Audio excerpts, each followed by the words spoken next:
At this time, station KID-TV brings you the special event of the year, a first in television history. At this very moment, KID-TV has standing by a television crew at Santa Claus Workshop. And in just a few seconds, our special correspondent, Andy Henderson, will bring you a person-to-person interview with Santa Claus himself direct from the North Pole, where at the moment, the temperature is 91 degrees below zero.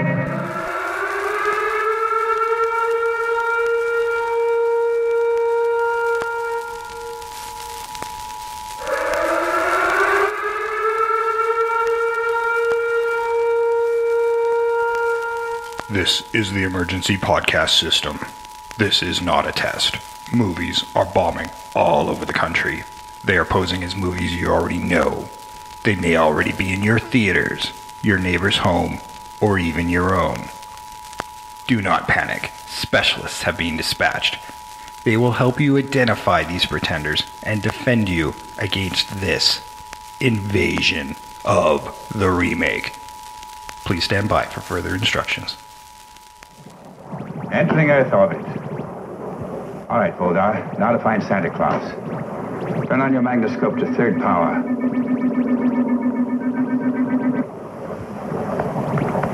We're over a city of some kind.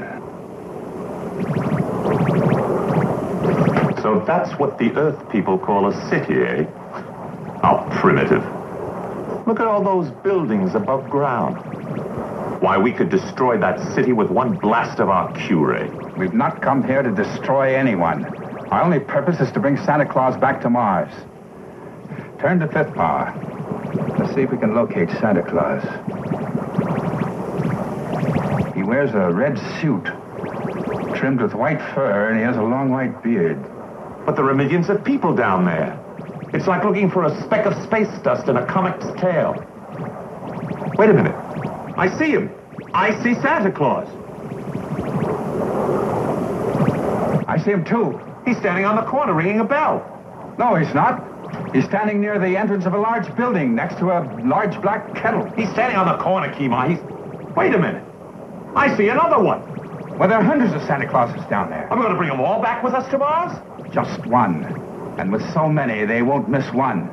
Welcome to the Invasion of the Remake podcast. I'm your host, Jason Bishop, and with me today in the co-pilot seat is Sam Stepanenko. Hello, ho, ho, ho. And Trish Conklin. Hello, ho, ho.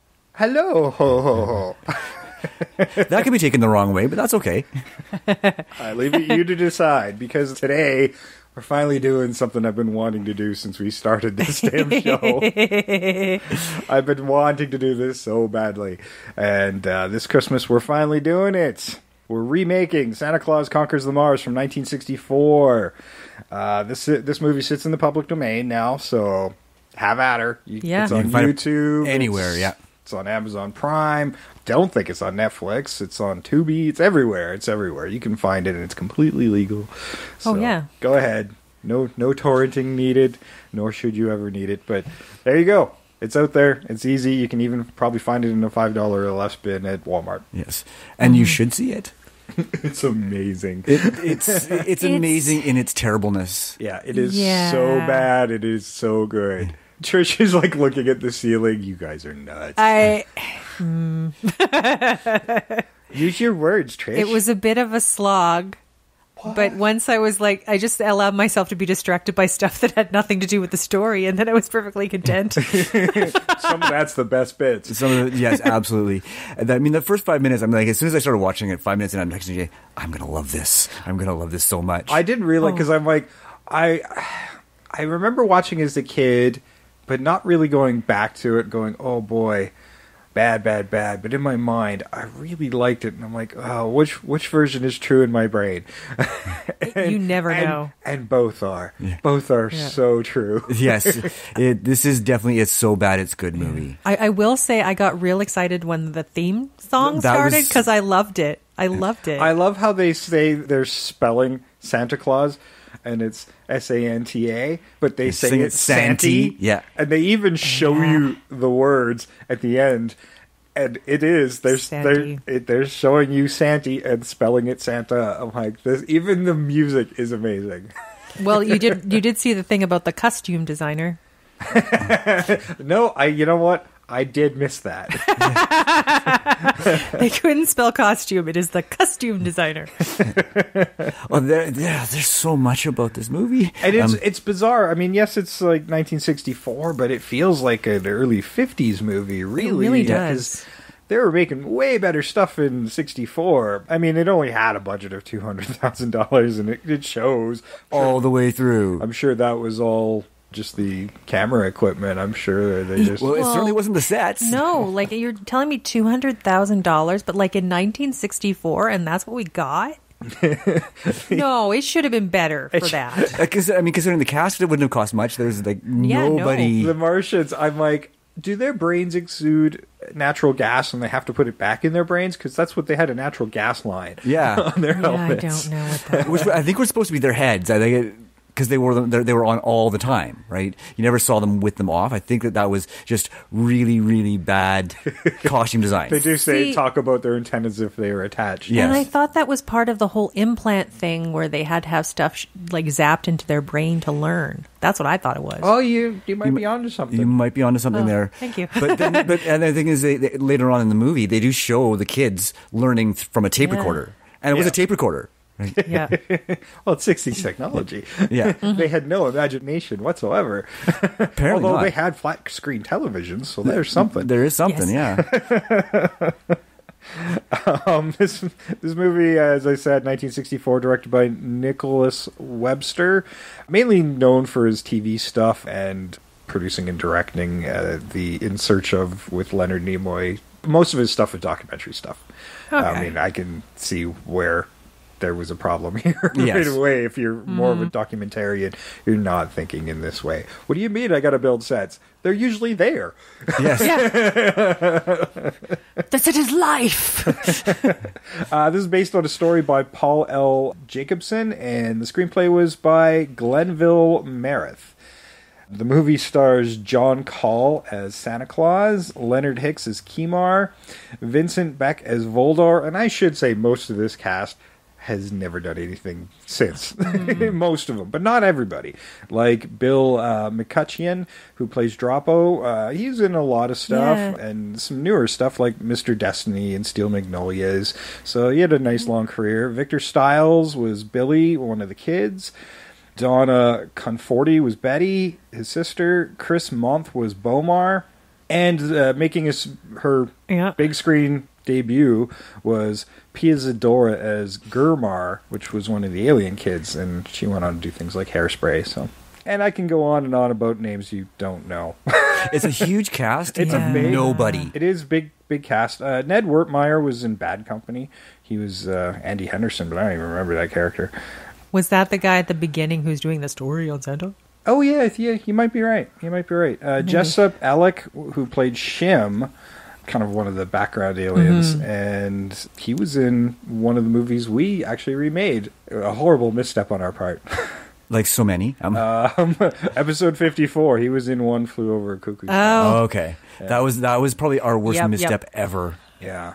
Although it went to some amazing places. It did. Of it. Sometimes you got to get really creative if the movie's so good, the only other direction is to go bad. Yes. Oh yeah. And boy did I ever. Yes, you did. Once we got past our hubris, we were fine. Yes. Yeah, sometimes you have to go, well, you know what? This can't be remade and should never be remade, so we'll just fuck it up. Yep. Yeah, let's fuck it up so bad. Yeah. We'll make it a tax write-off for a few people. I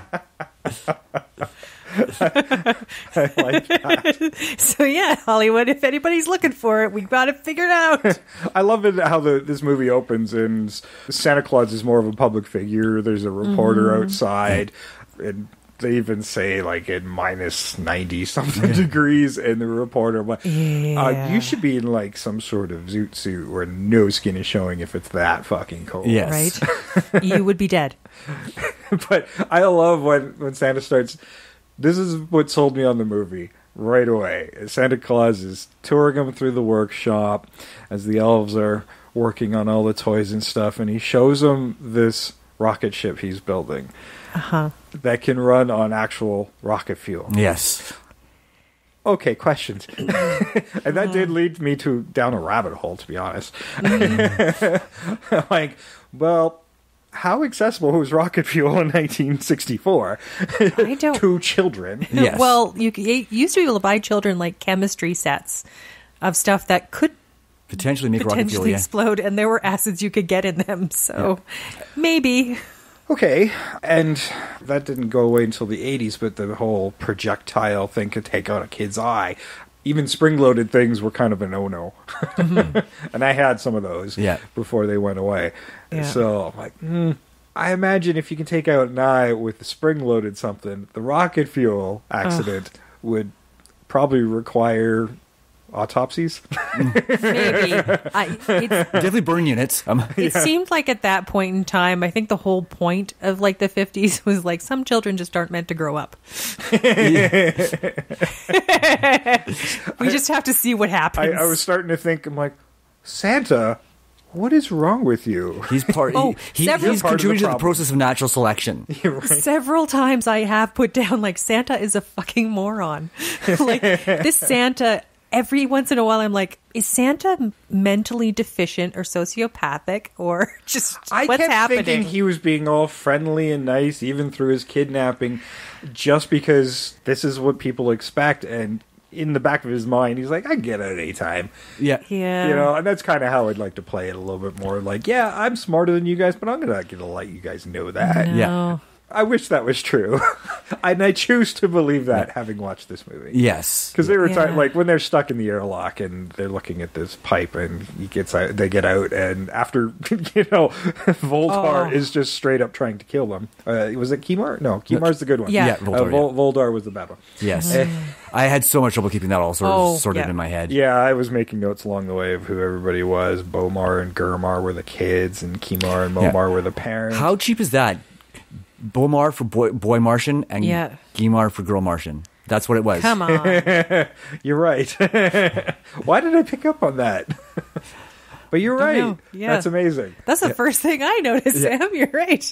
Wow. And actually, I before Moammar I for forget, mom. I need to mention the Nixon reference when Santa's listing off his reindeer, and he goes Dixon and Nixon. He can't even remember them all. Yeah, and then he goes, where did that come from?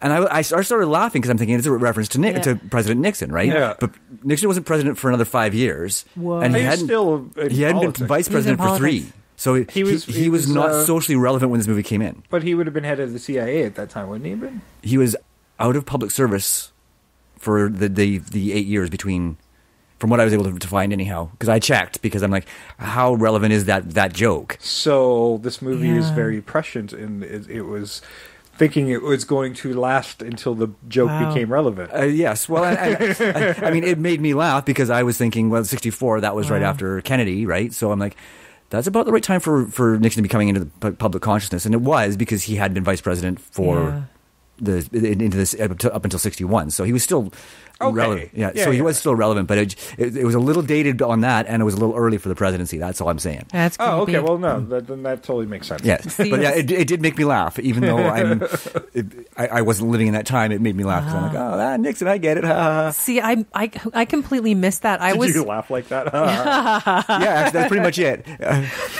I was thinking like this is part of like Santa's immortal, but he's kind of sociopathic. The reason he doesn't remember the reindeer's name is because so many have lived and died over the decades that he doesn't fucking care anymore.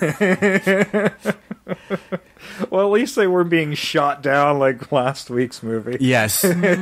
Maybe they are. I don't know. Maybe this is how we have a reindeer genocide begins. That's what they're doing. Could be.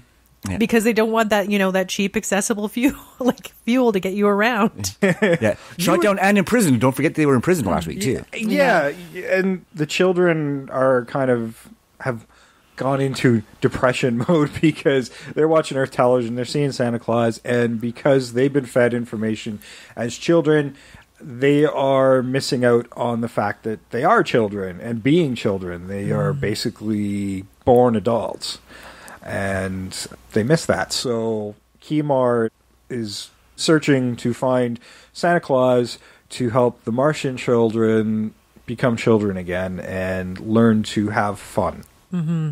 His children are having a midlife crisis. They They're are. just old. It is. And I think that's a good setup. So let's run the trailer so the rest of you can get caught up. If you haven't already watched the movie, go watch the movie and decide for yourself. It's not long. We always Exactly. tell you. It's like An hour, 81 21 minutes. minutes. Yeah. Pause it. Pause us. Go watch the movie. And like we Well, said, it's accessible. You can watch it anywhere. Pause us after the trailer, but if you watch the whole movie, you're not going to want to listen to the trailer. So listen to the trailer. That'll get you to want to watch the movie, I hope. There we go. Maybe not. I don't know. It's up to you. It's up to you. Santa Claus conquers the Martians.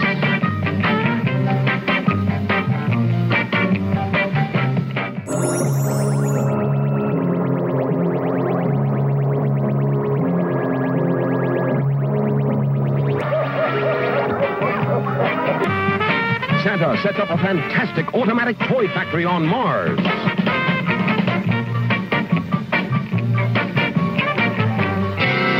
The Martian leader battles the wicked Voldar in a desperate effort to save Santa, the wise man of Mars.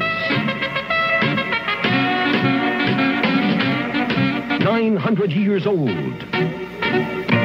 The Battle of the Toys, when Martian kids and Earth kids join Santa to battle the bad guys of Mars.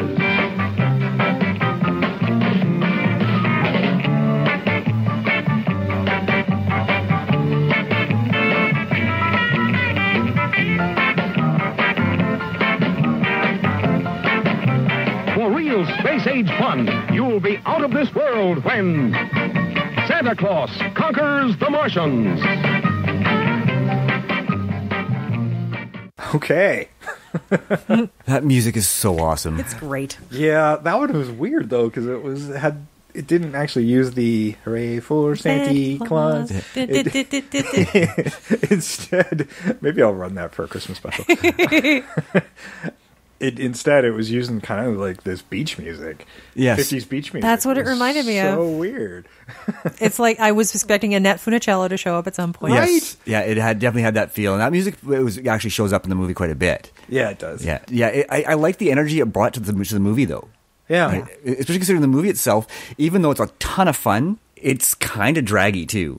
It's one of those weird movies where you're enjoying it, but you're like, wow, I really wish they get on to the fun stuff again. Oh, yeah. But a lot of times I'm just kind of looking around. Yes. You know, you've got the goofy alien Droppo who's hiding in the radar array. Wow, what a lot of wasted space in their technology. Yes. Right? Made out of plywood. Don't forget it was made out of plywood. Yeah. And he shouldn't be in there because it's dangerous. I'm like going, with all that useless space, like, shouldn't you use storage in there? Like, what are you doing? Yeah. What's wrong? I got rid of the spacesuits. A Joker or something would have been great. Yeah. Because he's so accident prone. But I like his story because, you know, here's this Martian who has a sense of fun and whimsy, but has no purpose. Yeah, he doesn't fit into society. No, because for whatever reason, those implants, the maturity implants, just didn't work on him. Yeah. And they don't even say anything about that. In a lot of ways, his story is about mental illness. True. It is, yes. Well, ultimately, what they're talking about is like they have to go to Earth to get Santa, but they had that whimsical, fun-loving spirit at home. They just didn't realize it. Yeah, they weren't making the connection because they don't know what they're really looking for. They know that Santa Claus brings joy to children. They don't know why. I mean, when they get down there, the first thing they find is a Santa on every street corner ringing his bell for donations, not realizing, hey, they got hundreds of these. They're not going to miss one. I ultimately thought that's what would happen. Would it be one of those fake Santas? And they brought him and he's like, I had it in my head. The ultimate movie was, okay, you remember The Twilight Zone with the alcoholic Santa? Yes. Vaguely, yeah. Yes. I imagine them picking that guy up. See, and as soon as you said picking up the fake Santa, I'm like, yeah, pick up the mean, angry, drunk one, right? Yeah. And then that would take this movie in a whole completely different direction. Yeah. I thought that's something we can totally use in our remake for sure. I think there's some fun to be had there. Yeah, he's like, look, this one has a big belly and a really, really red nose and rosy cheeks. Yeah. It's just his alcoholism. When I make these, I make all sorts of notes, and usually some of the more important ones I'll put over on the side, but I got all sorts of things underlined. And first, this movie, you might not even realize, is actually the first on-screen appearance of Mrs. Claus, which is great. I mean, as a comic book guy, first appearance, Yep. Yes. First appearance of Mrs. Claus. I think that's cool. I don't know if that's like counts animation because It does, because part of Yeah. me thinks like did those Rudolph things were done? Rudolph was came out- after. Rudolph came this? out 3 months after this movie was released. Wow, so they'd never done a Mrs. Claus up to Yeah. this Yeah. point. That is so weird that you would have thought that would have been done by like the 40s or 50s. But Well, Well- I don't think so, though, because there was no Mrs. Claus for the Yeah. longest time, right? I mean, Yeah, I suppose. that's what early 60s was when they made it was marketing, right? It's like, oh, we've got Santa, we Yeah. need a Mrs. Claus, right? yeah, and apparently Mrs. Claus has very blue hair. She does. Very modern by today's standards. Yes. She's now in. She's come back in. Like, how do you know she's old? We made her hair blue. Of course she did. Which, just kind of falls into all of the special effects and makeup in this movie. It's the Are You Being Served? Let's see. Loving. I also realized evil Martians have mustaches. Yes. Rather majestic ones, I Yes. might add. Oh, it's magnificent. It is. That was a porn stash if I ever saw one. Actually, Right? you know what? Kind of Magnum-ish. It was kind of Magnum-ish, Really yeah. was. Yeah. Tom Selleck could play an evil alien. Yeah. And it was kind of funny. I was watching everybody so spindly, and I'm like going, I don't know why. I was looking at evil alien with the big mustache. And I'm like going, wow, he's like, as he's sitting down, I'm like, he might be like he's in a lot better shape than some of the other aliens. Yeah, I thought he actually was in pretty decent shape. I mean, I guess it makes sense because he's the one that's going to be in the fight scenes. Yeah, but I mean, Moammar wasn't in nearly as good a shape, I don't think. You know, he had that leading man look, but I don't think he was in Not the body. No. That's why that cape was on. That's what I thought. Because that's my next note was Moammar has a great cape. Yep. Your mental notes are the same as my written ones. Yes. Exactly. Our approaches are slightly different, but they're the same. Yeah, and as we get to know a little bit more about the Martians, we start to realize that that planet was a planet of war. Mm-hmm. Like, that's what they do. That was their main business. Yes. That was the industry. Yeah, so, like, even Voldar, who's just hostile from get-go, Oh, yeah. even from the little communication they have at the beginning, he's just sarcastic all the time. Yes. I'm like, are you always a dickhead? Always. Always, yeah. But, you know, we could just take what we want and take over this planet. Look, they got buildings on the ground. Yes, I was gonna say, right? Yeah, all their buildings are above the ground, yeah. Yeah. Which confused me the most because I'm like going, okay, so yeah, you are a planet of war. So why did nothing happen until now? Yeah, I mean, why is Moammar just such a benevolent leader of their race? Because if that's what they do, it'd have been like, well, let's grab Santa Claus, but while we're here, let's enslave the human race. Just, Why not? You know, why not? We're here. Exactly. Like going, we've been watching a lot. And they're like, you know what? We think we're all about war. They're doing pretty good. Yeah. Real curious to find out how they handle it. Yeah, they've got that figured out already. Yeah. And another thing I noticed. Okay, when Voldar finally, like him and Moammar just aren't getting along, and Voldar just splits and takes his men with him. He's got a little terrorist cell in a cave. Yes. Yep. I'm like, Yes. wow, is that where they got it? Yes. Oh, are you telling me that this is responsible for the Taliban? The Taliban saw this fucking movie. What a great place to hide. Oh my God. A network Well, of caves. there This you is our go. war on Christmas. Yes. And, oh, how apropos. Wow. Wow. That got dark real fast. I'm sorry. And there's nothing dark about this movie. No, the costuming, the makeup, the green makeup. Like, I think it barely, half the time it was already wiped, rubbed off. Like, it's green around the mouth, and then it's kind of their natural skin tone above their nose. It's like, if they move their heads in their helmets, you could see that line. yeah. You could, and I mean, you could tell depending on the day what makeup they had on. Like, sometimes it was darker, sometimes it was a little lighter, sometimes you could barely tell they had makeup on at all. They were just kind of shiny. Yes. Yeah, it was terrible. I do love going back to the Santa's workshop there where they show the Martian, and it just happens to look exactly like the real Martians. Mm-hmm. Right down to the gas tube.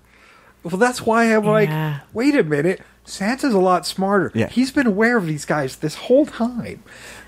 Oh, yeah. Like, I think there's a lot going on with Santa that we don't know. Like, he's put up as this benevolent figure, but I don't know what his end game is. World domination. No, universal domination because he's going to Mars. Yes. It's all marketing. It's all marketing. It's smart marketing. Oh, wow. And I mean, he's trying to introduce people to the Martians too, right? So there's a benevolence there. He's like, but how do you market those? So that Well, they're- he's a symbol of peace and love, Yeah. right? So that's what he's going to do. and you want to play that up a little bit more, I think, because it wasn't really. It was kind of No. There were so many times it came they had across some- as creepy and not nice. Yeah. Like, he Yeah. starts laughing and then everybody starts, ha, ha, ha, ha, ha, ha. I'm like, ooh, that's weird. Yeah. Well, because I kept thinking that's one of his powers. You know, you got this. Yeah, right? This violent society, this hostile society, and he just comes in with this infectious ho ho ho ho ho ha, ha, ha, ha, ha. It's great. So I kept thinking, like, you start playing up his powers and how he's manipulating these Martians yes. once he's taken, because it becomes a bit of Home Alone, except the reverse. Santa Claus is on the Martian turf, and I'm like, I'll help out this society, and then I'm getting the hell out of here. Yeah. Right, and that Home Alone reference is really apt, considering the final scene where with Oh, the toy fight. Yes, with the toy fight. Yes, and it's kind of like that's very Home Alone-ish as well, right? Because they're defeating him with toys. Oh, yeah, exactly. And I'm like, I actually made a note. They've weaponized toys. Yeah, that. I wanted, like, his magic to make the toys come alive, and, like, when they were really attacking, like, the toys were. Yeah, this makes me think this is like during that Jack Skellington time when he was running Christmas. It's like, why are the toys weaponized? Why are the toy rockets running on rocket fuel? What nefarious plan does Santa have up his sleeve? Exactly. The Martians are just getting in the way. Well, and some of the toys were guns. Like, he goes to the land of the Martians and makes them toy guns. And there was also this thing they used called the nuclear curtain. I love that. I love the nuclear curtain. The nuclear curtain that just kind of keeping the terrorist cell. I'm just going to call them the terrorist cell. Yeah. The Martian terrorist cell. That's what they are in that protected and kept from being found. Also, irradiating yourself to lethal doses, I would think. You would think, but I don't know. Maybe they just really do well in a nuclear place. Yeah, and they are Martians, right? We don't know. Yeah, we don't know. They don't get as much sun out there, so maybe radiation is how they get a lot of their energy. I mean, I love like the complete lack of space knowledge in this. Like it is that kind of 50s. We have no idea how the universe actually works kind of thing, and I kind of want to embrace that sort of thing. I don't think we need to, see spaceships on strings and No, that's going back a little bit too far, I think. With like the flippy ribbon with it blowing in the wind to make it look like it's a flame. And then reverse it when we want to show it landing. Yeah, and I mean the way their radar works or doesn't work. I did like how they used some stock footage and they launched. The military launches their planes, like once they show up on radar, and they're like, "What the hell? What is this thing?" And then we keep showing the planes refueling in the air. It's like, wow, these guys just did this so up on the cheap, but that's the best looking stuff in the movie. Yes, it really is. Yes, because it's real. Yeah, I found that amazing. I'm like going, can I follow these guys for a little while? I'm really curious. Let's do that. Yeah, and I mean, my question is how do those planes follow them into space? Because they do get followed into space. Oh, isn't it because they show a rocket launching? Yeah. Oh, they do. That's right too. Yeah. So I thought that was it. During when the trailer was running, I mentioned to you that I actually went down the rabbit hole because the toy rocket thing. How much does rocket fuel cost? It's actually fairly cheap for something that size. I mean, I only found numbers that were from like 2001. Yeah, but well, because they don't want people having rocket fuel after that. Yeah, so because of the Martian Taliban. Yeah, so NASA was buying liquid hydrogen at 98 cents per gallon, and I think that works out to 3.66 per kilogram for liquid hydrogen, and 67 cents a gallon for oxygen. And they were paying 16 cents per kilogram for liquid oxygen. And to run the big rocket would be like 1.38 million for all the tanks and stuff. So, when you think of a tiny little child's rocket, I mean, you're talking milliliters, so you're talking almost pennies. Yeah. I mean, it's like $1. Exactly. Cheaper than batteries. $1. Yeah. Very true. Now, accessibility on the other hand. Oh, yeah. I think there's got to be, you can't get like tiny portions of it. Yeah, exactly. And it has to be in a certain container, so... Yes, but I was like, designing a tiny rocket to do that, it's not overly expensive to do. No. And that was 2001. Yeah, and I mean, when you think about it, especially when the movie was made, those chemistry sets were very popular, as Trish had mentioned. I remember even up into the early 80s, they were popular because I wanted one. Mm-hmm. Oh, yeah. Well, and Sam, what was it you were saying? Compressed air? Who's saying compressed air? Yeah, I had a toy rocket that was with water and compressed air. So you would just pump it up until you couldn't pump it anymore, and then just release it and go whoosh. Yes, I think you get some good height with that thing. You can. You get some really good height. We used to have them too, and of course they were fun in the summer because they sprayed water everywhere too, right? Yeah, exactly. Yeah, but yeah, I mean, then there's still the rocket model kits that use an actual accelerant. Yeah, like it's essentially like the same stuff they use in fireworks, but it's handled slightly differently, right? It's compressed so that it launches up and doesn't explode. Yeah, which is useful for a toy. Yeah. Yes. Right. But now I know you have to be 18 to buy them, kind of thing. Like they're regulated. Yeah. Okay, so we can get them. Yay! We're going shopping, I know Sam. what we're doing this Christmas. Sam, Jay, get in the car. Yeah. Now the other flip side is all the fun federal regulations regarding air flight and launching of them, but. Just when you launch it, and then some idiot with a drone. It's like, damn it! Oh, that'd be fun. Take out some of those drones. Ooh. Okay, for another podcast. I know what we're doing for Christmas. Yes. Oh, you know what? We could just do that and remake this movie.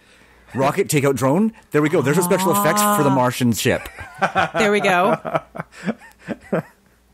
I don't know why they didn't think of it. And the Martians get stuck here for a little while at Santa's workshop. Oh, can we talk about the polar bear? Oh my God! Please. I have polar bear underlined. Yes, please. Oh my! We should talk about the polar bear and Torg. Yes, Torg. Oh yes, and Torg. Yes, just when you pure cheese factor, this section of the movie covers it all. I mean, it's if you watch nothing else, watch from when the Martians get to the North Pole to when they leave, because that's by far the best part of the movie. Because it's so pure insanity. So much is happening. So much. So you got clearly some dude in a polar bear suit, crawling in a polar bear suit. Yes, going "Arr!" And then this, which basically looks like a giant tin robot. It looks like those robot suits that you made for Halloween when a kid. You took out of a box. Cardboard boxes, spray painted silver, and then you just stuck like tubes for arms. Tubes for arms. Yeah, the dryer ducting for arms. That's what I was going to say. Yeah, the tubing. Right, and then whatever scraps of tubes and metal you can find. Yeah, right? It's so bad. I love the fact that when Tor gets into the workshop, because at this point they've realized that all these fake Santas on the street weren't Santa Claus, and then found the real Santa Claus in the North Pole. And oh, you forgot that they have to kidnap real children to identify the real Santa Claus. Moammar was going to release them once they had the information, and then it's Voldar going, no, they know too much. Yes. Yeah. They're going to tell people we were here. Yeah. And then, they already know you're there because they saw you on the fucking radar. Right? Everybody knows. Who's going to believe anybody, especially from children? They're going to just let them go. But no, they take them, and then when they have Santa Claus, they keep them because they're like, no, we don't want them running the authorities. Like, they're going to be running to Mars to get them back. Yeah. So, I don't know. I'm not sure what it was up there. I think Voldar was just like, has a serial killer mentality of like, the minute I'm alone, I'm going to put you guys in an airlock and throw you into space, which he tries to do. Yes. Yeah, we watched somebody try to kill children in this movie. Yes. Yeah. By just jettisoning them into space. More than once. Mm-hmm. More than once, yes. He is obsessed with these children. Murdering these children and Santa Claus. He doesn't want happiness on Mars. No, he does not. He is like sort of the epitome of that war culture that Mars has been dealing with. But I want to talk about Santa Claus' magic powers again, because when Torg, the giant robot, walks into the workshop. Basically, Santa Claus says, "Oh, it's a giant toy," and it becomes a toy. He just stops moving and stops reacting, and then they leave him in the workshop because like he's useless to the Martians, and now he's, I don't know, a statue in the workshop for the poor elves to have to walk around. Yes, or move. Yeah. And I mean, they make this big deal about Torg, right? It's like, we have to bring out Torg, right? And they make it sound very ominous, right? And then you see this ridiculous thing walking around, and he doesn't do anything, right? So when he becomes an inanimate object, it's kind of anticlimactic. We need to fix that. I don't. And I'm not even sure if they had the budget. Like, I'm not sure if they had a plan there. Like, okay, we have this giant robot, and maybe it was supposed to be in the script longer. I don't know, but I'm guessing it just kept falling apart, and they said, let's just fucking leave it here and be done with it. Yeah. And then it's no longer in our script. We don't have to use it anymore. Yeah. But I love what they did with it. I mean, that was actually really good writing. Because it sort of to make it a toy. Yeah, to make it a toy. Yeah. I thought that was... There's lots of really great writing in here. Mm-hmm. It's the quality of the production that really brings it down. And the pacing the direction's not that great, but there's some really, really intelligent writing in here. I actually thought some of the writing was not bad. I think there's a reason why it still persists in people's memories. There's actually a successful musical about it as well. And even Jim Carrey at one point was trying to remake this in the late 90s. That's funny because he actually crossed my mind for casting, to be honest. He did cross my mind. But yeah, he was initially going to be Droppo. Yeah. And that's who I was thinking of. Did the Grinch instead. Yeah. I can see that. I didn't read that, but it's interesting. Because... You know, when you think about that Droppo character, Jim Carrey's one of the first people who pops into your mind. Is mine. So I can see, how we'd want to do it. Exactly. See, I enjoyed Droppo. Like, as a character, like, when he was on screen, I enjoyed watching him do stuff. Oh, yeah. He was very much that 70s physical comedian. Absolutely. Right? Like, he just sort of epitomized it. You were thinking of what was the name of that actor? What was Soupy he? Sales and those guys. Like, that's who I was thinking of. Right? That kind of over-the-top, goofy comic, right? And then, I know I'm jumping ahead. There's a certain point with the evil aliens where it turns into Three Stooges briefly. Yes. One guy gets his foot stomped on, the other guy hits the other guy. Like, they're just, why? Because that was the comedy of the time, right? I mean, this movie rips off so much. Yeah. Oh, well, there's a clever commentary about automation.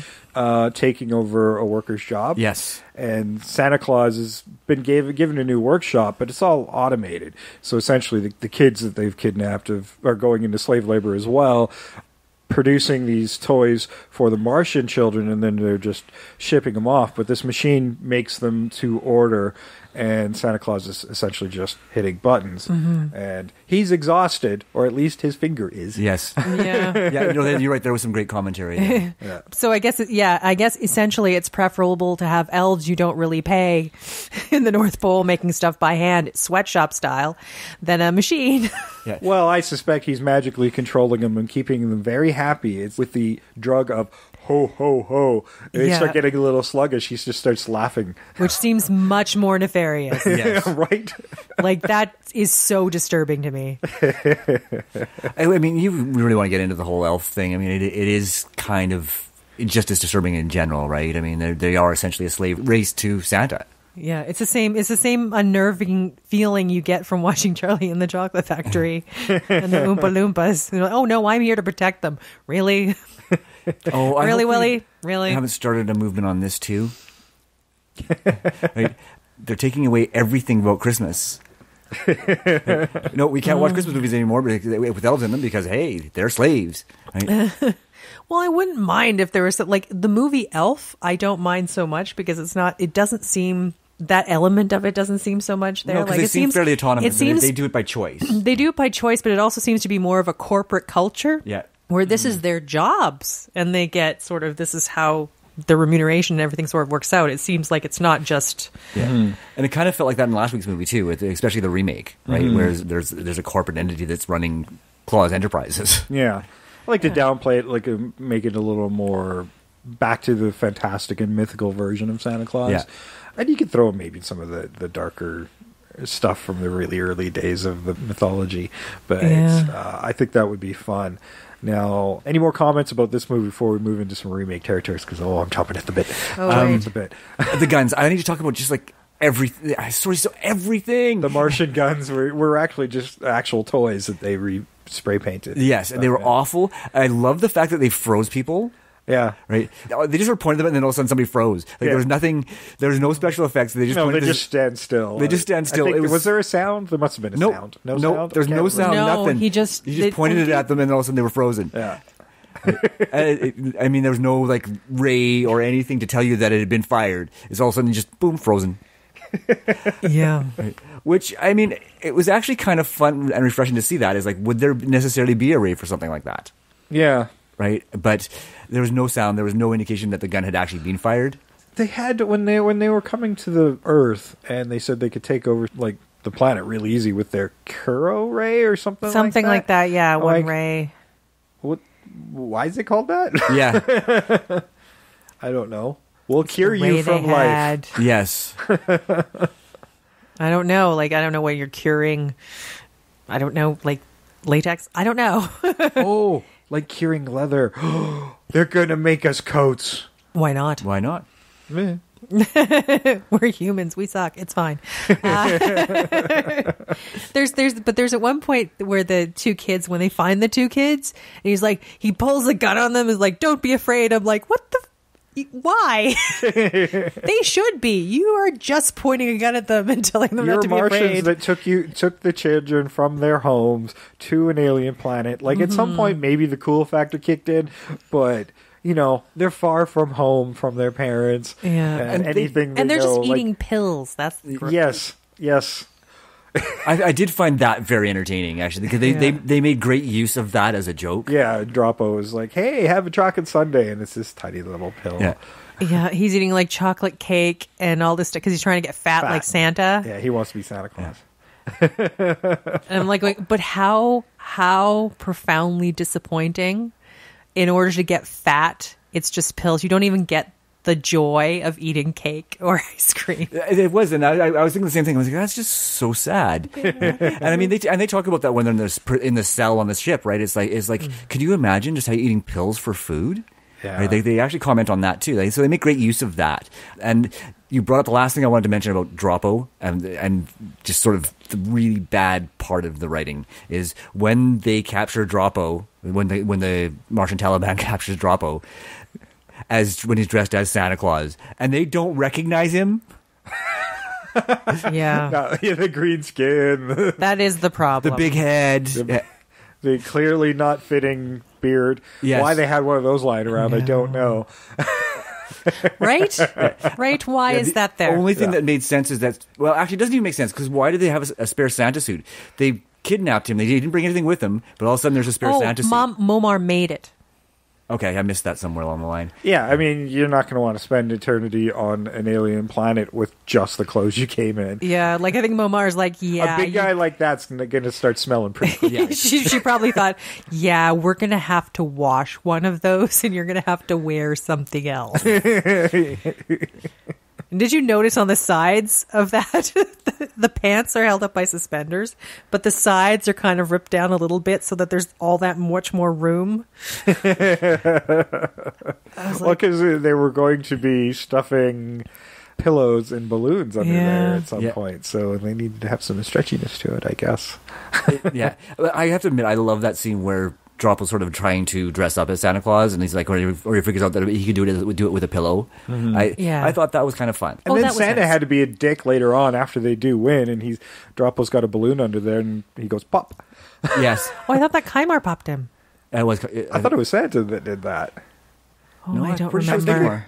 See, I think at one point though, like what I was thinking when she made the spare suit, I thought kind of Moammar was, I in my mind, she was having her own story, and at certain point she's like going, well, they did tell me that there was a whole bunch of other Santas there, and like it sounds like he's got a lot of work to do, so maybe he needs other people to dress up as him. So like she's making other suits because she's like, if we're gonna bring this here, let's like just get into it. We got a machine that makes toys, but she's off sewing because she was very stereotypical. Late 50s, early 60s housewife. She didn't do anything except get the pills out. Get the pills out. She's married to the leader of their world.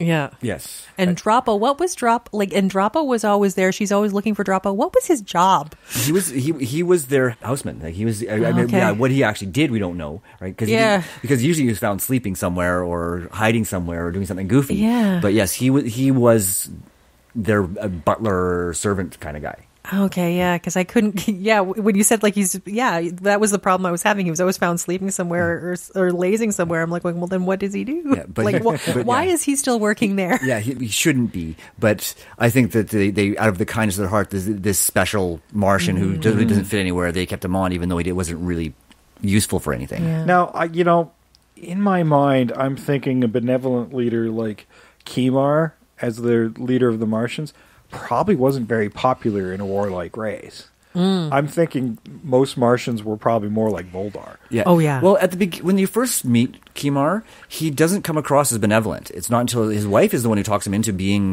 looking at it from a different perspective, right? Yeah, he does kind of approach it with, we need to get rid of this, we need to embrace and this. And he does wind up listening to Voldar often. Yes. Yeah. Yeah, well, I mean, it's because Moammar is sitting there going, like, there's something wrong with our children. Yeah. We need to figure this out. This needs to get fixed. Yeah. Fix this, go to Earth, get us to Santa Claus, make our children happy. Exactly. Oh, she was running this whole shtick this whole time. She really was. Right. I like it. She's one of the people that, I would say that she's probably also kind of popular. She's sort of the benevolent one. Like, he's probably not as popular, but she might be amongst a core group of, like, the Martian people, because she's just kind of that woman leadership behind the man, just thinking things through, getting somewhere.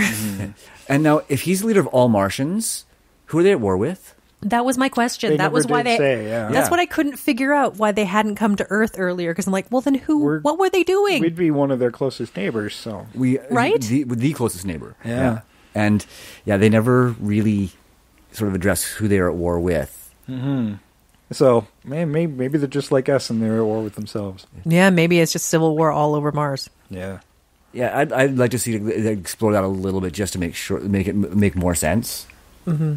Right, and then when our I've got an idea. Okay, or we'll I might have an idea too. Okay, well, I'm going to throw 4 words at you because I think for my remake, we need a minor title change. Ooh. And this requires to bring another franchise in here, and I'm going to call my movie Mars Attacks Santa Claus. Yes, some of that stuff came into my Or alternatively, Mars Attacks Christmas. Mars Attacks Christmas. Yes, that Mars Attacks. Yep. Yeah. And those are my Martians. That's what I want to use. We already have a movie that establishes and a 60s card set that establishes them as a warlike race. So if they're on that mission to Earth to get themselves a Santa Claus, they're not sure which one's which until they come across these children. And they've got the voice translators because it is See, and I went sort of a slightly different way, and my Santa Claus is the wrong Santa Claus, like definitively in this movie. I want them taking all the Santa Clauses, and as they're, and they are those Mars Attacks guys, so if a cop tries to stop them, vaporizes them, and, you're not my Santa Claus, we'll stitch your head to a dog. That sort of thing. They are still the Mars Attacks Martians. I just have them vaporizing. A sequel and a remake? Yeah, and it's like, well, we're here to get Santa Claus, but, let's cause some shit while we're here, because that's what we do. They know we're here, so let's blow them up and blow their planes out of the sky and, let's do Mars Attacks. I would love to see it when they actually have little Martian dolls in the toy stores, and they say hack, hack, hack, and then they just vaporize all of those. Exactly. Let's embrace that. I think that would be amazing. But you said you wanted to do the wrong Santa thing. I have a completely wrong Santa. That would sit pretty well within this as well, because you could have it as a subplot, right? Yeah, you could have a subplot of some other Santa who's maybe he's this is just a job to him, but there's still something deep inside that it's sort of he does have the spirit of Christmas Christmas even though he's not the real Santa. Yeah, but he could also be like, he's like going, oh, I see, like, it's not so much like, it is the spirit of Christmas, but it's also about like that spirit of giving and love, and like these kids are missing that, and I feel very concerned. Yeah, Yes. I would still like to have that core story here. Like, everything kind of fits still within my Mars Attacks scenario, so you still have that central family that's a little nicer, and then the more evil alien that just wants to take over shit. And I mean, they still give into their nature, so we can have that Mars Attacks chaos. I want to see a backslide. We can have that big robot look really cool. Yes. But still have that 50s kind of cool look to it. Yeah, very much Forbidden Planet. Yeah, kind of thing, well, I'd actually have a few of them if they're running around all over the earth grabbing Santa Clauses. And it would be great to kind of have them in a line or something. And amongst them is the real one. Oh, what I would love to see too is, okay, there has to be one attack at a mall with kids waiting in line, and they're just pushing them out of the way to get to Santa Claus. They grab the kid, throw it off the lap, and grab Santa Claus. That has to happen once. Yes. Just once. The Martian actually sits on his lap. And Santa's like, you'll have to wait your turn, little boy. Oh, I'm seeing it in my head. This is so awesome. I've been waiting 4 years to do this. Yay! Now, did you have, before I trample on any more ideas with mine, my overpowering idea, sorry, what did anybody else all right. for theirs? No, you know what? I'm visualizing so much of it. Right? Yeah. Like, as soon as you said it, it all just sort of coalesced into one great vision in my head. Right. But I also have something too where there's also kind of a minor subplot. Like the reason this also fake Santa Claus gets through and gets to the children and kind of makes this change on Mars. Part of it is because they know beard, red suit. They literally cannot recognize human faces or anything else. Like, so they'll have to accidentally grab like a lady in a red coat with a fur lining. Oh, great. Like they won't understand. They're just grabbing everything that looks remotely like Santa. I mean, and then if you think in Mars Attacks, that is a great joke because they all look like us. They all sound alike. I would actually even like to have that joke going when somebody's talking to like Moammar and somebody says, and because we're getting it all through voice box translating and it's going to all sound the same. It's all like Siri or whatever. But this would be a male voice in my mind. I'm like, where are all the females? I am female. I am female. I am actually quite sexy at home. I am considered very attractive. I am very attractive. How dare you? I'm liking that a lot. But yeah, I love your idea with the fake Santa. Like, actually keep Santa, the real Santa Claus, if we use it at all, off the playing field for most of the movie. Yes. So the spirit of Christmas comes to that character. And we could actually have one Santa Claus being sucked out an airlock and actually have that realized because it's not our Santa Claus. Yeah, anyway. no, they take them all. Right? They take them all.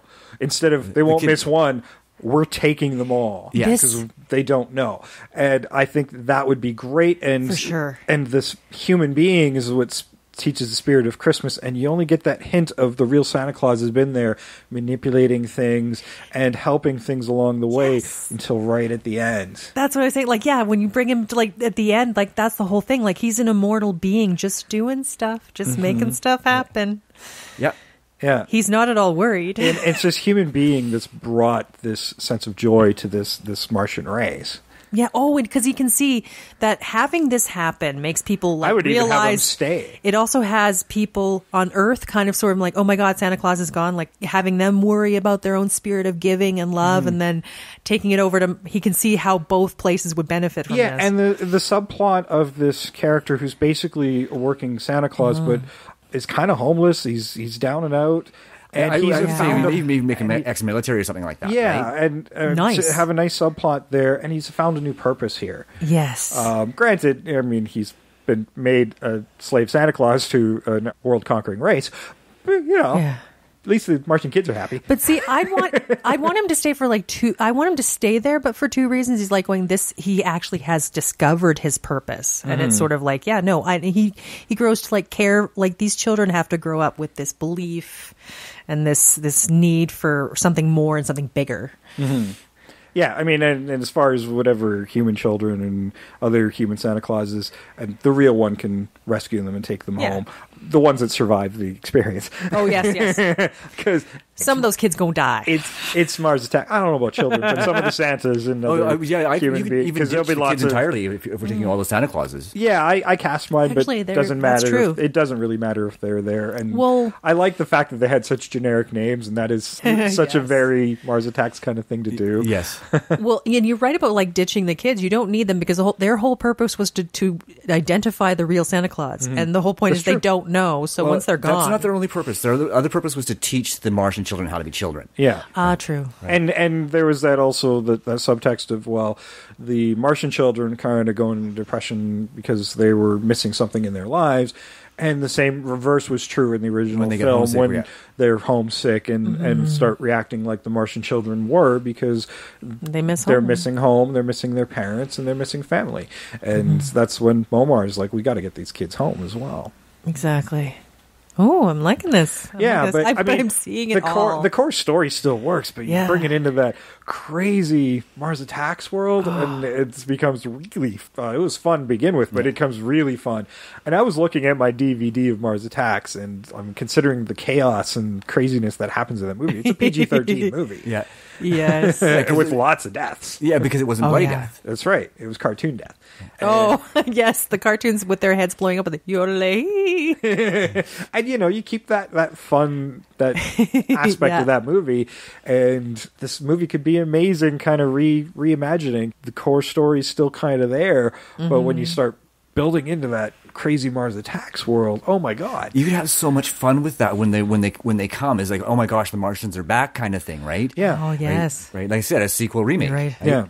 So you get 2 wins in one. See, I just keep seeing scenes, and there's another one where I'm like, sort of at the end when they've truly embraced Christmas. They're singing Christmas carols with and Santa's like Rudolph the Red-Nosed. Oh, I love it! I freaking love it. And he can actually tell them apart. Like, your pitch is pretty good there, Grimgar. Yeah.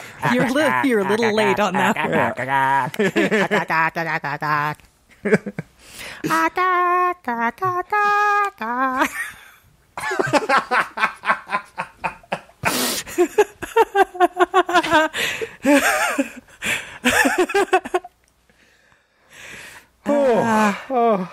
All right. This is amazing. Yes, I don't think I've seen Jay laugh that hard in a long time. I think he might actually have a tear in his eye. This is so good. This is what I want. I want this movie so badly. Yes. If you are out there and listening, if you make any of our remakes, this is the one. I want please. to be in it. Please. Vaporize me. Vaporize me. Please. Oh my goodness, yes. Okay, any other scenes forming in your head? It's one of those things where just those words, Mars Attacks Santa Claus, it just suddenly you can see scenes happening in the film that are just insane. Absolutely. If they finally later in the movie they actually find like the mythical place of the North Pole. Like, I would actually like to have that Martian scene with still at the North Pole, because they do have to grab that one too, and bring in the polar bear, and instead of getting frightened off, maybe it does eat one Martian or something. The other one just looks at it, goes. Yes. Or we get the Torg, which no, I think Torgs are all over the place. Yes. I think we're going to have really big robots. Like, we're not talking like 8 feet. Giant ones. We're talking like about 20, 30 feet tall kind of robots. Like Sentinel kind of thing. Yeah. And I want the elves, still elves have that crazy 50s look. Yeah. Oh, I'd love the elves to like finally attack them, and like they're the ones that like change the robots. Well, Santa Claus knows how to weaponize toys, so why not? Like, exactly. what can the elves do? I still love the idea of him turning them into statues, as saying, "Oh, look, giant toys," and then they just turn into toys. Yeah. Right. And that's Santa how they goes don't willingly. get the real Santa Claus. Yeah, we get a little bit at the earliness with Santa Claus. Claus, and then we defer to our fake Santa Claus, and then we bring him back near the end. Yeah, as and- he's just like been manipulating things along the way. Like he still has these weird magical powers of making, like, oh, they've caught me. Yeah. Everybody starts. The Martians start laughing. Yeah, I would. I'd love to see the scene at the North Pole where that expedition, right, or that group of Martians, they get defeated by the elves. Yeah. Right? Yes. Right. That's why they don't get the real Santa. Yeah. That's part of why they don't have him Nice. is because Santa launches a rescue mission. yes, and that's the yeah. thing is he's now invested in helping all these other Santas and helping to bring that spirit of Christmas to Mars. I can Yeah. imagine like a Santa alarm and all the elves go, go, Yeah. go, go. You could have a great scene with Santa and his sleigh floating through space to Mars. Like Arthur Christmas, where they have all the elves like really well trained and doing all that type I of want to thing. see Santa Claus go into his den, grab this big ass sword off of the mantelpiece, going, I haven't used this since the 16th century. Yeah. Oh, I like that. Ooh, and the reindeer still attack. Oh, yeah. Well, I mean, if You have elves on reindeer. we only know about the flying part. Yeah, no, Nobody's ever mentioned the breathing fire part. Oh no! Santa looks directly at the camera. We never told her that, did we? I'm not going to tell you all my secrets. Exactly. Yeah, but I like that idea because then Yeah. it also makes sure that they don't have the real Santa, For sure. That's a Yeah. great idea. I love that. Oh, this is going to be an epic movie. and it Yeah. gives it some of that gives it some of that additional action, right? Where they're Well, it's the action where we wanted the action, right? Yeah. Where it made more sense because it seems like Yeah, they you don't had have a lot of dialogue bits. geared up to action and they didn't do it. Yeah, and when you do have the dialogue bits, they're just hilarious because it's with the underlaying really dry translations. You either have it as a subtitle if you don't want to do that, or you have the translation box, which they did in the original movie as well, which is just this flat translation, which would be great. well, and I can see the translators because they're watching English television, right? Like that's what sort of motivates them to come and get Santa. Yeah, and I mean, you could diversify those voices just so you could diversify the alien characters you want, I suppose. yeah. Yeah. I didn't do that in my casting, but now that I think about it, yeah, you could do that and say, okay, this guy sounds like Brad Pitt for some reason. Yeah, and actually then And give an excuse to have like these big A-list stars give like their worst performances because it's just flat. yeah. But you could have them like there's like hints of who they are, like just those little notes, like the Brad Pitt one is always eating. Very Ocean's 11. Oh, we got to do a Nicolas Cage one. Agak! As his eyes get really big. And the eyes get big, and there are these deliberate pauses. Okay, well, I'm just saying my casting right now, Nicolas Cage is my Voldar. It's unfortunate people at home can't see me do this, but you remember that bit in Gone in 60 Seconds? He's like pulls up his hands and with the music, and then Yeah. goes, and go.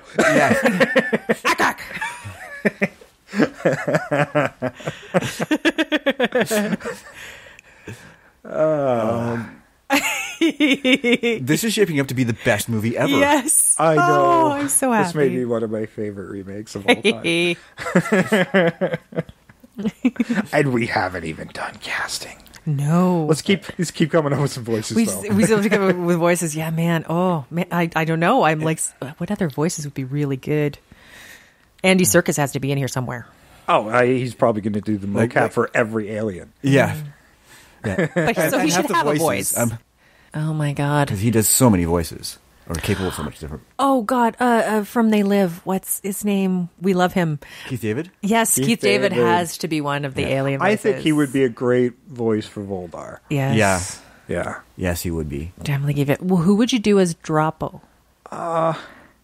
I have one, but Do you? Well, you could always give Jim Carrey that role back. True. Yeah. Seth Rogen, as much as he... love it. Because that goes back to the other one where he voiced an alien. Yes. Yes. Nice. What was that movie called? Phil? No. Paul. Paul. Yeah. Paul. I was close. I was Yes. 2 letters off. Yes, But yeah, it started with a P. Yeah, and because his voice is so distinctive. Yes. Right? That would be great. Because it's another callback to a different movie, alien movie. Yeah. Yes. You could just put it right in there. It's like, hey, where's Paul? Yes. Oh yeah. And you have to give him his laugh, right? At some point, like, something happens, and you get the Seth Rogen laugh. Yeah. But with that little spin on it. Yeah. Well, it's just and then it comes out as the Seth Rogen. The translator translates it to the Rogan voice. I So love good. it. Oh, so good. It's going to be so good. Yeah, we can do like half the cast from This Is the End, right? Because he's got Yes. right, for voices, because there's some great voices. There are. Yeah. I was thinking, sorry, what was the other movie? Oh, God, it was him and Joseph Gordon-Levitt. And it's a Christmas movie. Yes, it was really good, but I can't remember what it's called. I don't think I've seen it. It's really good. The Final Night or something like that. The last night. The last night, yeah. It's quite good. Yeah, it And is. Joseph Gordon-Levitt. He could be in there, too. Yeah, and that's the thing. We could do all sorts of aliens Yeah. because you'll have your core Scarlett cast, Johansson, but she can be in there. You have your core. Oh, she could be Moammar. Yeah. But you have your core characters, and then you move out. And just a few humans. Yeah, well, and you can just have those cameos in those crazy scenes that that they did in Mars Attacks, where they're pulling from cards. Now we're creating new scenes, but like that mall scene. Oh, like, yes. They're different aliens. None of them are our core guys. So you're just seeing some chaos happen, and then you can have the one hop on the lap translator box comes out, sounds like somebody else. Yeah, it goes, Then he "Are pulls you a the real gun." Santa. Yeah, What do you want for Christmas, little boy? You. a bigger gun. My own ship. My own ship. I want my own ship and a promotion. And a train set. And a train set. Yes! I love that. Perfect. A train set. And a I train wouldn't set. even know what a train set is. They watch- But that's the great thing. Yeah, they They watch watch human TV. television. And they could have, like, that'd be so much fun is to have them, like, wanting, like, Earth stuff like train sets. And right? you would like, think, you can have like- a great scene with them Yes. playing with something in a toy store. Well, and Well, the slinky, the overt reference to a slinky in this we're movie. thinking like how long a signal takes to travel to space. So say it's like 2018, 2019 when this movie Yeah. happens on Earth, but what year of television are they actually watching up on in space? I mean, I would think they wouldn't be that far. Oh my behind God. us, We but- could shove this Well, no, movie this up will its take own. about 6 hours. What's that? They'll take about 6 hours. Oh well, Because we're getting, that's about, I think that's about how long it so takes. they're watching yesterday's football It's like game. deep space. Yeah, Okay, never in mind. deep space, it takes to get to the next star. It takes a long time. Yeah. But yeah, Mars is not a long time because we're getting transmissions from those robots on That's Mars true. right now, and Fair they're- enough. I think they're about 6 hours. I could be wrong. Yeah. But I know it's not. It's around there. Okay. Cool. So Love it. who do you think Martian's favorite movie star would be? Arnold Schwarzenegger. Absolutely, Arnold Schwarzenegger. It'd have to be anybody who's in a really violent kind of movie, I would think. Yeah. Yeah. I don't They know. would love 80s I could, action movies. you could I could see them you loving have the Sigourney factions of Weaver. Schwarzenegger, Stallone factions. See, because I think they would like Sigourney Weaver because I would think they would think, oh no, she kills other aliens that aren't like us, so we like her. There's that too. Yeah. She's got to be part of it. No. Sigourney Weaver gets kidnapped. Their favorite movies, especially in science fiction movies, they'd be rooting for the alien every time. Yeah. So their favorite celebrities would be the alien Yeah. and the Predator and E.T. I'd love it that they if they couldn't tell that they were fake, right? So they're like, Where's Predator? Where's Predator? Where's Predator? Where's the Predator? And Jean-Claude Van Damme comes by because he was originally in the Predator costume. See, that would be awesome. I mean, that's a real in joke, but I love it. Yes. Yeah. Okay, let's cast this amazing movie. We're gonna now cast Mars Attacks Santa Claus.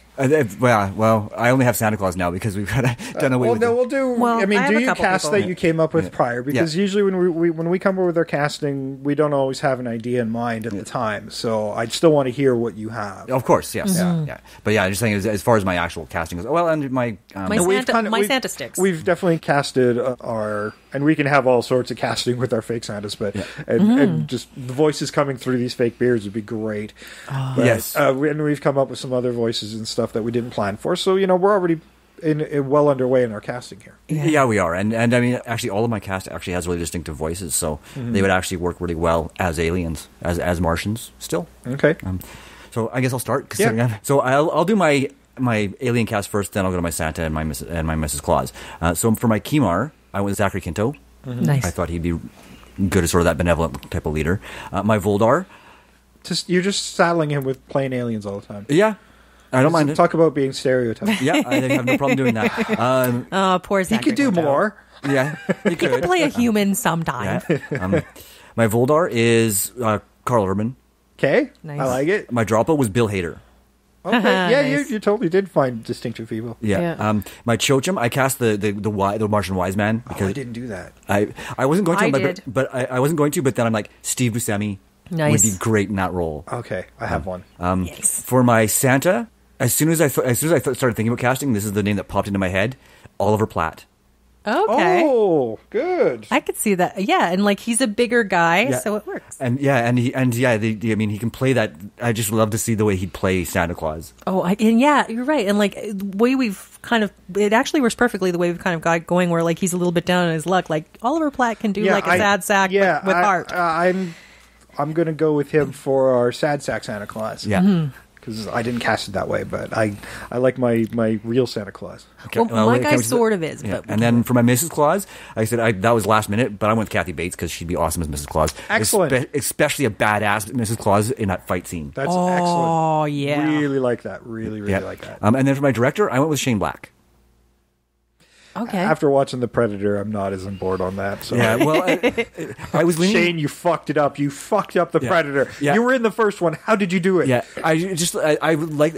I was leaning more toward the action Still and less angry. towards the comedy. Yes. So Still. Oh yeah, angry. no, but I mean, like, this is the thing, Sam. We all come up with this before we get here. Yeah, it is. It is. I mean, it's a fair choice, and I've probably used Shane Black in the past.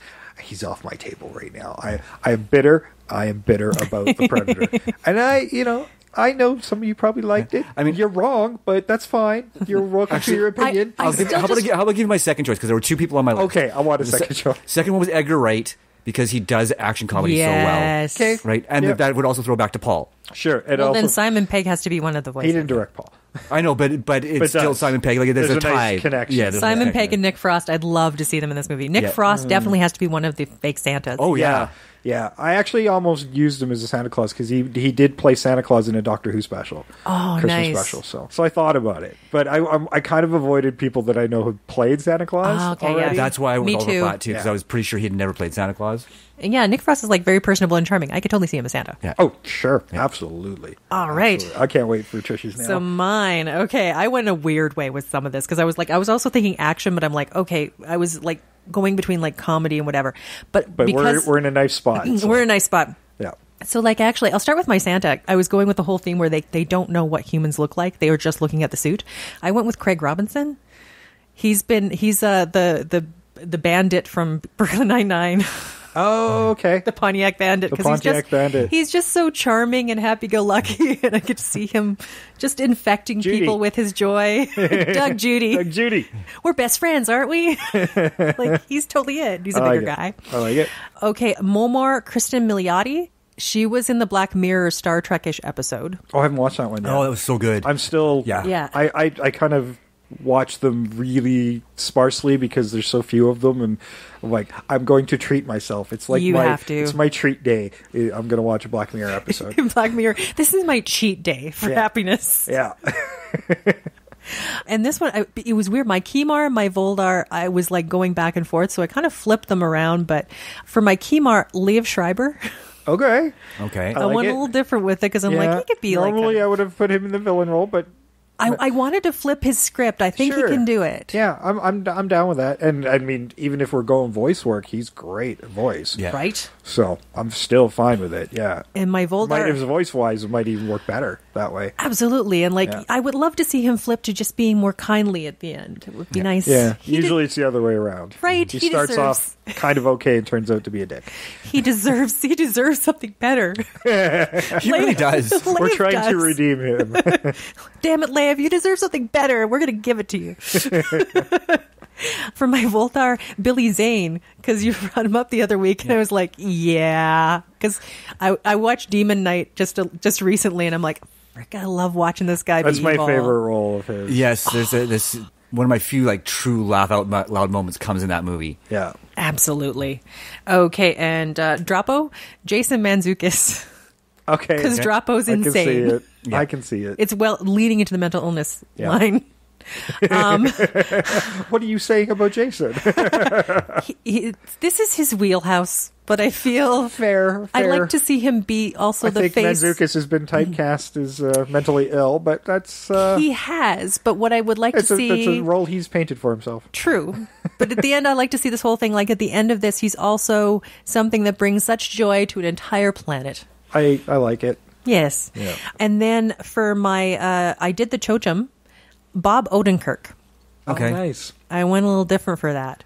And I didn't do the children because I suck at casting children and I really don't want to be monitored anymore on the internet. So Wait. I just feel like it feels like when I'm looking for child actors, it just feels creepy to me now. So I've just stopped. I just do it on IMDb, and then I do it on IMDb. Feels like a safe zone. It still feels creepy there to me. It really does, and I don't know why. But it was weird. This one, when you were talking about like how you came to it, and I looped through all sorts of things because I actually had 3 choices for director because I couldn't figure out which one I wanted to do. Let's hear them all. Okay. First one I went with was Ron Howard. He was the first one because I know he's done sort of this epic and like very poppy, very visually He did an appealing. amazing job with Han Solo. I mean, Yeah. nobody went to see it, but it was, Well, he's done a few by movies. Star Wars standards, but Yeah. Ron Howard's done a few movies? Yeah. Well, No. but I mean, like, he's done a few epic, kind of very poppy Sure. ones. Like, I think Willow, too. Like, I Yeah. love the action of that and the fantasy of that. Yeah, And there's no, lots like, of comedy in that too. yeah, and Mm-hmm. like that's a very good choice. And then Tim Burton, because Mars Attacks also popped into my freaking head. Because I love that I visual. knew somewhere in the back of your brain you probably thought of it at least a little bit. I don't know if Sam would have come up with it, but I knew you would at least you. it'd be eating at your It's brain. our psychic connection. Yeah. Yeah, no, it did pop into my head. I'm not Did gonna you? lie. Yeah, it did. I'm like, before I started watching it, I'm like, I hope this is kind of like the whole Mars Attacks thing. It wasn't, but No. that's what in my head. That's what I was kind Now of it the experience I is. was hoping for. Now it is. Yeah. And then my final choice, because I'm like going, man, this guy's had some tough hauls, and I know there's this really awesome. He's got some wild stuff out there. Terry Gilliam. Ah, great choices. Great choices. Now, yeah, I dropped the whole Mars Attacks Santa Claus thing, so obviously my director was going to be Tim Burton out of the gate. I didn't have alternatives because this was my approach from the get-go. This one seems to be.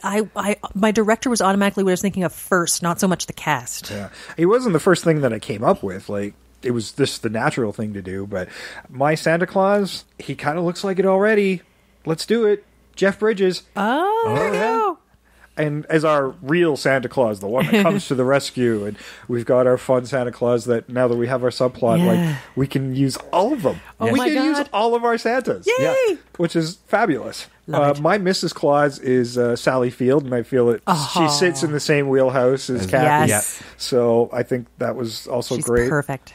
I actually cast Billy and Betty, although we've kind of nixed their roles, but I'd like to at least make a nod to those characters within portions of this movie. And I have Sonny Suljic as Billy. He's 13. He was in The House with the Clock in Its Walls, and he's the voice of Yes. Kratos' kid in the new God of War. Okay. So he Nice. could do the voice, too. Yeah. if you The want The Clock in use Its him that Walls way. is. Yeah, and for his sister, I went with Millie Bobby Brown from Stranger Things. There we go. She's about the same age. I think she's a year older. So, there you go. We talked about nixing them, but I'd like to see those 2 kids in there because I just want to see the little kid Martians. Sure. I just think it'd be fun to see little Martians. Oh, yeah, and then yeah. you kind of have to. Yeah. I think we got to do it, right? Yeah, Because well, it's all that's- about Martian children, so we got to do it. We do. Yeah. Yeah, and I love to have like a little subplot with the reason that they're sort of exploring the idea of stealing Christmas, right? Yeah. Is that they think that this might be why they were defeated the first time they attacked Earth. It's something about Christmas. The spirit of this Christmas is what is why we lost. We must defeat Christmas. It must have been Christmas. Yeah. That brings me to my voices, because the original voice of the Martians is Frank Welker. Yep. Welcome back, Frank. Nice. And Roger Jackson, he played the translation in the original Mars Attacks movie. He's also the voice on the voice box in the Scream movies. Okay. So use him at least somewhat, but Yeah. now that we've planned to give unique voices to the voice boxes that are built into their spacesuits or whatever, Yeah. then this is a little less so, but we've got a whole bunch of voices we've already said. And for my Chochum, since you mentioned it, the voice of Chochum now, since they're all going to be Mars Attacks, it's going to be, and I can't wait to hear it in his deep voice, Ian McKellen. There we go. Yeah. And if we did it live action, he would still work. Yes. Ark, ark, ark. Yes, it's very Macbethian. Yeah. Yeah. I like it. I will say, when I was looking at the Chochum scene, I was sitting there going, like, I mean, this isn't a great movie, but the actor who's doing it, he's going for it. Yeah, and I he had to is. admire that so much. And I almost thought he was having a heart attack during the scene. Yeah, he was really good. That's actually why I wanted to cast him, is because probably one of the most important scenes in the early part of the movie, just because it was how Moammar was sort of motivated to do what he did. Well, it's also kind of weird. You got an 800-year-old Martian as their kind of authority figure, but he's not in any kind of real authority in a society that's being educated by computers. So what's his purpose? Why are you suddenly deferring your logic to this 800-year-old guy who lives in a puff of smoke? Like, it seems to be counterproductive to what that society actually is. Yeah. This mythical real life. They have their own real life mythical being. Yes. Which I think is interesting. Oh, Santa, the real Santa versus Chochum. Ooh. Oh, what can Chochum do? we know he can disappear in smoke. Well, I don't know. It's like versus Chochum. I would say that they're probably Playing chess with Chochum. playing chess with Chochum, but I mean, I think it might be like Santa They isn't human. I negotiate think they're the same. peace. They're the same ilk. Yeah, I think they're I- sort of the same species. I think, I think they know each other, and they're going to go, let's let this play out. They're Yeah. manipulating this to happen. To bring peace to the universe. To bring peace to the Martian race. Yay! Oh. And at the end, they meet up and he's going, "It went pretty well, didn't it?" Yes, Yeah, it did. It did. Santa's like, shame about the body count, but The bike was like going, "We knew this was going to be hard, but overall, think of the lives we've saved." yes. Yeah. In ack. Ark, ark, ark, ark, ark, ark. Ark, ark. No, it's Ian McKellen. Ark, ark, ark, ark, ark. With Jeff Bridge going, ack, man. Ack, man. And that would be so fun if he did the axe. Yes. Just actually says it out loud. Yeah. He just does the axe. Like he actually speaks Martian, right? Whereas Chochum's trying to speak English. Yeah. That would be fun. Oh, that's perfect. Goddamn, we had a lot of fun with this. Oh man, we gotta see this. This has to happen. This would be so amazing. I've been dying to do this thing. Yeah. And I didn't. What the hell are we going to do next Christmas to top this one? I don't know. I don't know. I don't know. I really don't. They have to make more Christmas movies. We have to figure this out.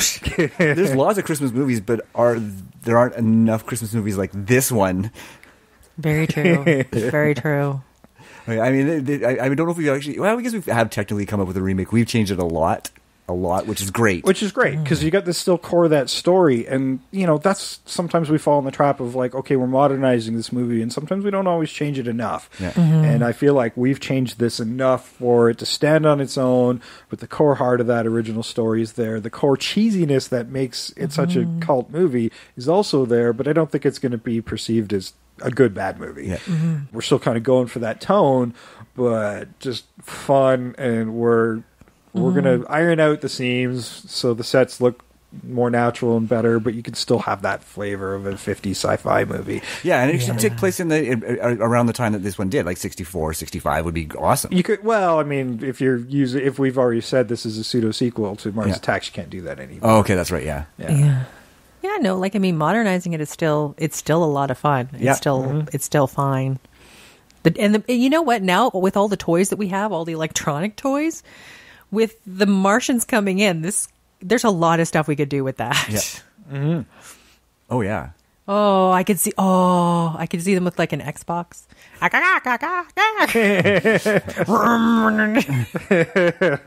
But there's a fighting game. Punch. Somebody with an iPhone, and one of the Martians just punches a hole right through it with his finger. It's like, touch screens. Oh, I want to see one try to deal with Siri. Now looking up, ack. Ah. Shaq. Now looking up Sasa? Like just trying to say Santa? Oh my! There's some just so many opportunities in here to have them trying to sort of deal with Earth technology and tradition, right? And trying to integrate it into something that's completely alien. My head's kind of exploding right now. Yeah, well, and you think about some of the other Christmas myths we have. There are some darker ones like Krampus, right? Mm-hmm. So you can have that, like, be good for Santa's sake. Yeah. Or he'll vaporize your ass. Yeah. Mm-hmm. Well, and that could tie in really nicely to that whole bit with you, Santa grabbing his sword, right? Martians, Santa Claus helpers would be the other Martian race. It's like, take your baseball bat or be inducted to the military. Like you said, I haven't had to use this since the 1600s, and I can see the elves getting like really excited about going into battle too. It's not just that they're well trained; they're excited. It's like, oh, we haven't got to do this since the 17th century. It's been ages since we ripped somebody apart. Yeah, they smile, and all these like spiky teeth start showing. Yeah. Like, oh my god, they're like people piranha. It's very rare exports type of deal. Yeah, oh, yeah. All these elves are like going, I haven't had to wield this axe in centuries. It's funny you bring that up. I just learned about this because I love rare exports, but I've only seen it streaming. And now I might have to pick up the movie because you know what the special feature is? Ooh. This movie, Santa Claus Conquers the Martians, is on their disc. That's awesome. That is awesome. As a special feature, so... Nice. It's an amazing movie because here's the thing, like in recent years we've really been looking at like the different mythos of Santa and really exploring a lot of like kind of the global concepts of Santa, and it's really fascinating. You can do a lot with it. And if Santa Claus is bringing up a war party to take to Mars, and that could get him violent, maybe he does go knock on Krampus's door and some of those other myths that I don't remember. Because there's a lot of them. There's quite a few. It is Krampus, but Santa just calls him Ted. There's one, I don't know, it actually might be Nordic, the whipping man. Oh, yeah. The Icelandic Yuletide cat. The Yule Cat, that's right, the Yule Cat. Yule Cat would be awesome to bring. Yeah. Oh yeah, that would be so much fun to bring in. They like have all these legendary meetings. Well, it's going to be a beating once Santa gets there. It's sort of yo. Doing like a sort of like an impromptu council on Mars with Chochim. Right? Yeah, tell your people to back off. We're going at it. We can bring the best parts of Christmas or the worst. But it's your choice. We can have that happening in the North Pole, where the Martians fail to take him, and then he brings the war party to Mars, and just sort of says, "We got to. This is not going the way we planned it," kind of thing, right? It's because I think the idea of them having planned it all along is great. Yeah, perfect. Yeah, right. But yeah, there's that war council saying, "Okay, we're ready to step in if this gets out of hand." Yeah. Right? Mm-hmm. Oh, that's great. Yay. Oh, you can bring the Ice Queen, the fairy Ice Queen, and she brings snow to Mars. Oh yeah. Yeah, because I mean, like there used to be water there. They'd be like, "Oh, we miss water. That would be nice. Please bring it back." That would be a nice kind of magical moment. It's like, okay, we're not going to war, but give us a little reminder of who we are. Yeah, even bring in Jack Frost too, right? Right. You can even have it saying, "You know what? I really like Mars. It's cold here all the time. I'm going to stay." Oh, that'd be awesome. Yeah, you could have all kinds of like fun crossover stuff happening. I mean, it's going to get manic. No question. Absolutely. It should be. Yeah. This should be. It should be insane. We're it's one of a lot of stuff is happening. Like we said, we've thrown out like 10 scenes that we need to see in this movie. And there's a bunch more that still should be put in. Yeah, this is one of those things where if I wrote a script with every idea, this movie could be 3 hours long. You're not going to be able to use them all. But no. Fuck. Let Peter Jackson direct it. It can be 2 movies. Yeah. No, I want to see it all in one sitting. Mm-hmm. Yeah, we need somebody who knows how to use an editing bay. I love Peter Jackson, but he needs to learn to cut stuff. Yeah. We've discussed that at length more than once. True. But all of our directors that we've decided on, they do know how to cut stuff. I think all of our casting, despite not having yours not having this in mind initially, is great. Yeah. Mm-hmm. It's perfect for this movie, and the great idea of what we've done is we can use almost all of it. So. Yeah, exactly. Yeah, and I mean, when I was casting, I was thinking that they would be under makeup at the very least, right, or motion capture. Mm-hmm. So the voices had to be important. Mm-hmm. Right? Well, and even all of our Mrs. Mrs. Clauses can be used at some point too. Like, I mean, if we put in the mall scene, there's usually a Mrs. Claus there because the kids get scared of a big old man. Right. Yeah. So there's other Mrs. Clauses. So we can use all our Clauses, all our Mrs. Clauses. Oh shit! You have to have a Sigourney Weaver as a Mrs. Claus, even. Sorry? We have to have Sigourney Weaver as a Mrs. Claus. We were talking about Sigourney Weaver right earlier. Why not? Right? That's perfect. You can have a scene where she's going to get sucked out in the airlock, and then she reverses the scene, so the Martians get sucked out the airlock. I wonder what that's in reference to. Yeah. Yes. Yes. Yeah, it's a little Aliens moment. Yeah, a little nod to another nod to a classic Alien type. And Sigourney Weaver's like, this seems so familiar. Yeah. I don't know why. Do I have deja vu? Yes. Yay. Okay, we could do this forever. We could do this literally all day. Yeah, we still might. Exactly. Not done. So many new scenes that are just popping in the head. But for us, that is Santa Claus Conquers the Martian. This is also our last full episode for 2018. Yeah. And I think a great way to end the year off with this amazing remake that we've just done. Yes, this is definitely top 5 for me as far as like just sheer fun and remaking it. Yes. Yes. And we have fun every time. So this shows how fun this one really was. Yeah. But yeah, like this one is one I'm like, I would be desperate to see because it's it lends itself to so much insanity that would be so much fun to do and watch. Exactly. Yeah, exactly. Well, thank you all for joining us. We want to wish everybody a Merry Christmas for this holiday season. And if you're obviously celebrate Kwanzaa and Hanukkah, I think Hanukkah is just about over by the time you hear this. Idea. I should know that.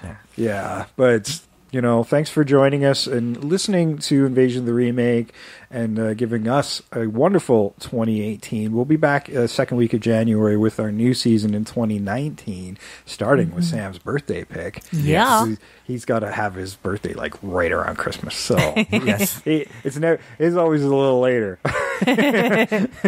because his timing of birth is terrible. Yeah. I think he had very little to do with it. No, you know what? I had ambitions, and unfortunately, I was a couple days early. A couple of days still, though. If you were a month early, then that's too ambitious, and it is your fault. But a couple of days, no. That's fair. That is totally fair.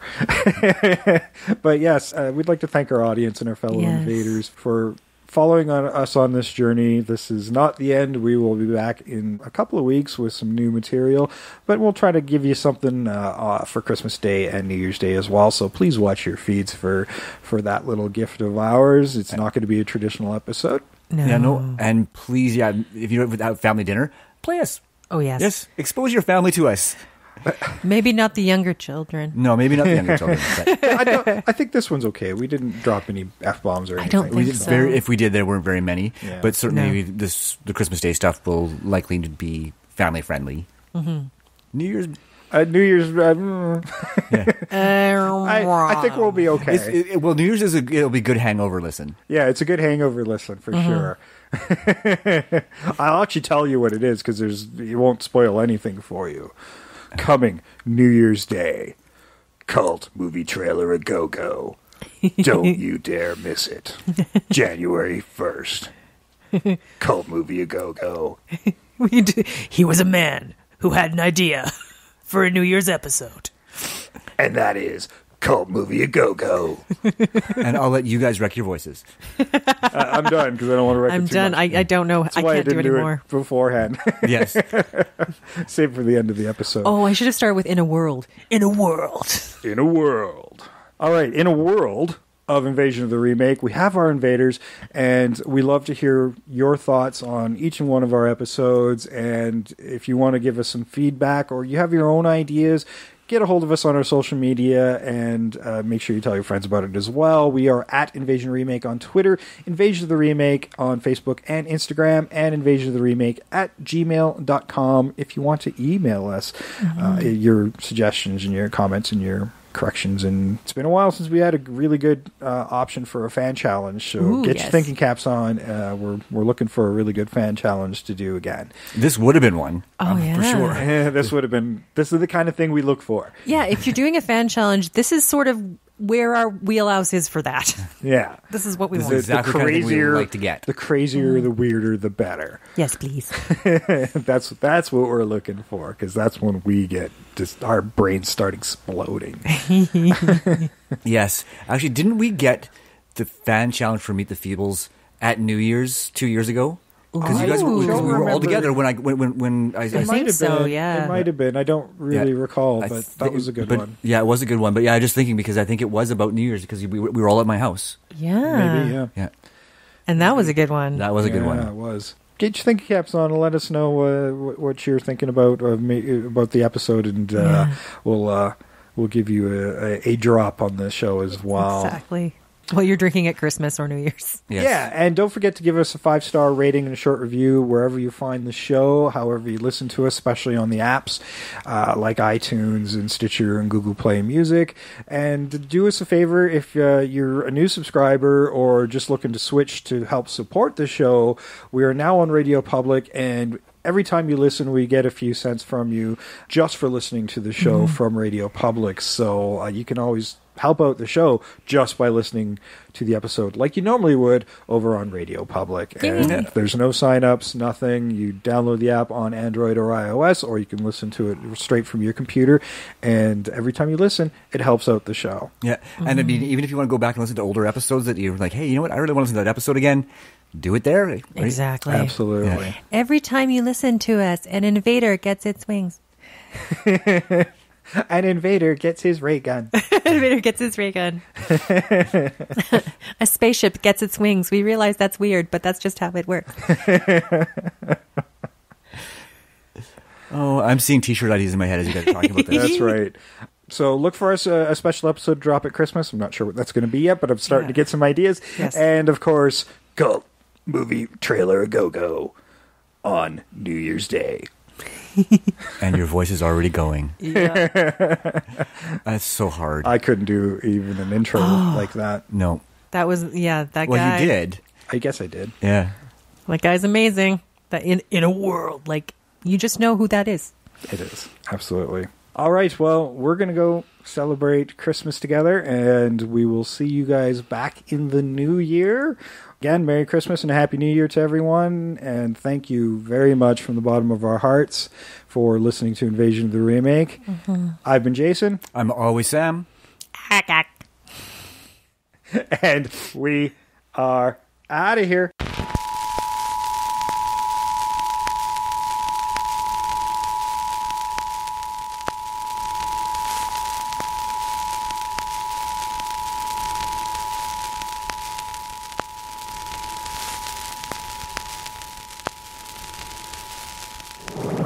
All this trouble over a fat little man in a red suit.